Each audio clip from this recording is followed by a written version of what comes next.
Did you know that Malcolm X's mother spoke 4 languages, was a Pan-African activist, and was institutionalized for 25 years for being too black, too proud? Yeah, I'm sure they didn't teach you that in school.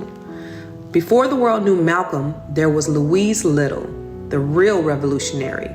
She was a fearless Garveyite, a brilliant strategist, and a woman who taught her babies to walk in their power long before they could even pronounce the word liberation. Born in Grenada in 1894, her story started with trauma. Her grandparents were kidnapped from West Africa, but they were rescued by British Navy and forced into indentured labor.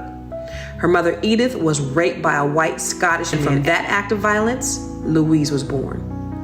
But Louise turned that pain into purpose. She was fluent in English, French, Creole, and patois.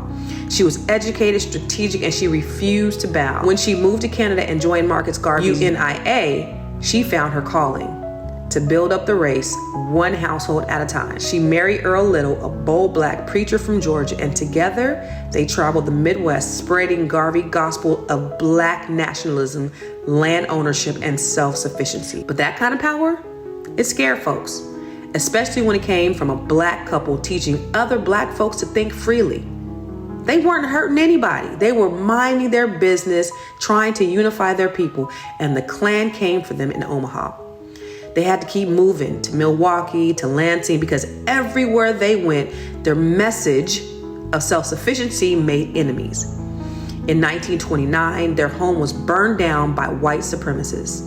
Then in 1931, Earl was killed, run over, and mutilated by a streetcar.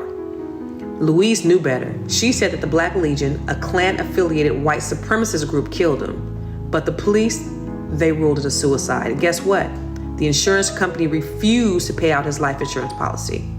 One of them ruled that it was a suicide. The other one claimed that the death was an accident. Either way, she got nothing. A widowed mother of 8, starving, grieving, and still she refused to let the system win. But the system had another play.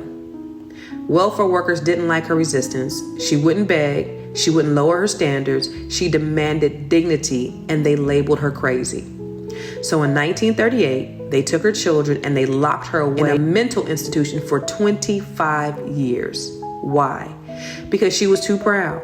She was too educated, and she was too unapologetically black, because she refused to raise her children under the foot of white supremacy.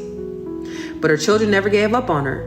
Malcolm, along with his siblings, worked tirelessly to secure their mother's release. In 1963, after 25 years of institutionalization, Louise was finally free.